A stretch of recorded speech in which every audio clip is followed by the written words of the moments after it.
ఇవాళ మా ఊర్లో ముగ్గులు పోటీలు జరిగాయి. ఊరు పెద్దలు బోల్డ్ అన్ని గిఫ్ట్లతో రెడీగా ఉన్నారు. ఏడమే ఆలస్యం అందరికీ గిఫ్ట్లు ఇచ్చేసేయడానికి. ఒకళ్ళని మించి ఒకళ్ళు ఎంత బాగా ముగ్గులేశారో. చిన్నపిల్లలు కూడా వాళ్ళ చిన్న చిన్న చేతులతో ఇంకా ఈ కళను నిలబెడుతున్నారు. ఇప్పుడున్న కాలంలో ఎవడింటి ముందాలు ముగ్గులేసే ఓపిక లేక పెయింట్లతో ముగ్గులేస్తున్నవి.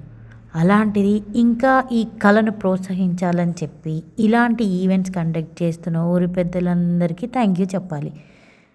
ముగ్గు అనేది ఒక ఆర్ట్. ఆడవాళ్ళందరూ ఆర్టిస్టులే ఒకప్పుడు. ఇప్పుడు మరి ఆర్టిస్టులు ఎంతమంది ఉన్నారో మనకే తెలుసు. ఏమంటారు? ఊరు రోడ్లు మొత్తం ఇలా కలర్ఫుల్గా నిండిపోయాయి. జనాలందరూ ఒక దగ్గర చేరారు. చాలా బాగుంది. ఇలాంటివన్నీ పల్లెటూర్లలో మాత్రమే చూడగలం. అది నేనుంటున్న తిమ్మరాజుపేటలో మాత్రమే. మా ఊరు బాగుంటుందండి. మనుషులు కూడా చాలా మంచోళ్ళు ఉంటారండి. ముగ్గులు కూడా చాలా బాగా వేశారండి. గిఫ్ట్లు కూడా అందరికీ ఇచ్చేశారండి. ఎవరికి ఫస్ట్ ప్రైజ్ వచ్చింది, సెకండ్ ప్రైజ్ వచ్చింది, థర్డ్ ప్రైజ్ వచ్చింది మీరే గెస్ట్ చేసి స్క్రీన్ షాట్ తీసి నాకు మెసేజ్ పెట్టండి.